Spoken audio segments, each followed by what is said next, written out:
Dans une précédente vidéo, nous avions revu plutôt les limites usuelles de fonctions telles que exponentielle de x, x, ln de x, x puissance k, lorsque x tendait vers 0, plus l'infini, moins l'infini, etc. etc. L'objectif de cette petite capsule vidéo, c'est d'exploiter ces connaissances afin de déterminer les limites d'expressions plus compliquées. Et donc on va le faire sur 3 exemples, qui sont les exemples ci-dessous. Donc on va calculer ces 3 limites, et il faut bien avoir à l'esprit que dans cette capsule vidéo, on ne va traiter que des limites qui se calculent sans forme indéterminée. C'est-à-dire il arrive parfois où on tombe sur ce qu'on appelle des formes indéterminées, c'est-à-dire des formes a priori où on ne peut pas déterminer la limite, comme par exemple plus l'infini sur plus l'infini, 0 fois l'infini, plus l'infini moins l'infini, 0 sur 0. Donc là ici, le calcul de limite sera réalisable du premier coup, entre guillemets. Donc on va commencer par la première expression où on nous demande finalement la limite en plus l'infini de cette expression, exponentielle moins x plus f de x plus x cube. Comment on s'y prend concrètement? On va simplement regarder terme à terme quelle est la limite en plus l'infini de chacun des morceaux pour pouvoir déterminer la limite globale. Donc quelle est la limite en plus l'infini de exponentielle moins x? On avait vu dans une vidéo précédemment que c'était en plus l'infini, en fait moins x va tendre vers moins l'infini, quand x tend vers plus l'infini. Donc exponentielle de moins x va tendre vers 0.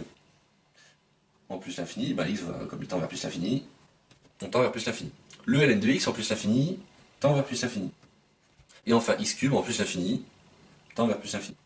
Résultat, plus l'infini, plus l'infini, plus l'infini, plus 0, le tout va tendre quand x tend vers plus l'infini. Maintenant étudions la limite en 0 plus de ln de x sur x. Alors pourquoi en 0 plus? Parce qu'en 0 moins elle n'aurait pas de sens, dans le sens où le logarithme est défini que sur les réels strictement positifs. Regardons chaque morceau. Le ln de x, quand x tend vers 0 plus, on a vu que ce ln de x tend vers moins l'infini. Alors que x, quand x tend vers 0 plus, x tend vers 0 plus. Si bien qu'au final, quand x tend vers 0 plus, ce qui va se passer, c'est qu'on va avoir du moins l'infini sur 0 plus, donc on va avoir un nombre négatif, et quand on divise un infini par quelque chose de très petit, on est encore plus grand. Exemple, si je prends moins 1 milliard que je divise par 0,000001, je vais avoir quelque chose de très très très grand. Donc ça va tendre vers moins l'infini. Enfin, intéressons-nous à la dernière limite, qui est x plus 1 sur x moins 2 en 2. Alors, qu'est-ce qui va se passer? Quand x tend vers 2, x plus 1 tend vers... Et quand x tend vers 2, le dénominateur va tendre vers 0. Et donc on se retrouve avec du 3 sur 0. Alors du coup, la question c'est, à quoi correspond finalement du 3 sur 0 quand x tend vers 2? Ça va tendre vers un infini, parce que si on divise 3 par quelque chose de très très très petit, on va avoir un nombre qui est très très grand. Mais il se trouve que ça dépend de la façon dont on tend vers 0. Imaginez que x moins 2 tende vers 0 en étant positif, le nombre 3 sur 0 va être positif. Imaginez à l'inverse que x tend vers 0 par valeur négative, ça veut dire que la limite va être négative. Donc on va arriver par le côté inverse. Donc je vais concrétiser ça par un exemple numérique. Imaginez que je prenne 3 sur un nombre très très très petit. Donc par exemple 0,0001. 3 sur 0,001, ça va vous donner 30 000. A l'inverse, si je fais 3 sur moins 0,00001, ça va donner moins 30 000. Donc au final, on voit bien que là, si on fait encore tendre le nombre vers 0, quelque chose de plus petit, le nombre va encore augmenter. 30, ça va être beaucoup plus grand que 30 000. Donc ça va aller vers plus l'infini de ce côté-là. En revanche, si on est proche de 0 mais dans les négatives, ça va aller vers moins l'infini. Donc là, ce qu'on est obligé de faire, c'est de se rendre compte finalement que si on tend par valeur supérieure à 2 ou par valeur inférieure à 2, on n'aura pas le même résultat.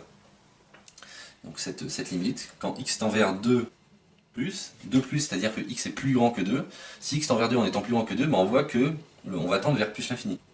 En revanche, si on tend vers 2 par valeur inférieure, c'est-à-dire que on est inférieur à 2, x moins 2 ça va être négatif, donc on va avoir quelque chose de très grand mais vers moins l'infini. Si bien qu'on a deux limites suivantes qu'on tend vers 2 plus ou 2 moins. Deux limites qui sont différentes. Ce qui signifie que, en fait, la limite quand x tend vers 2 n'existe pas. Cette écriture-là n'a aucun sens. Cette écriture-là n'a aucun sens parce que les limites à gauche et les limites à droite sont différentes. Une limite en un point n'existe que si la limite à gauche et la limite à droite est la même. Là, ici, elles sont différentes, donc du coup, il n'existe pas de limite quand x tend vers 2 à cette expression. Voilà.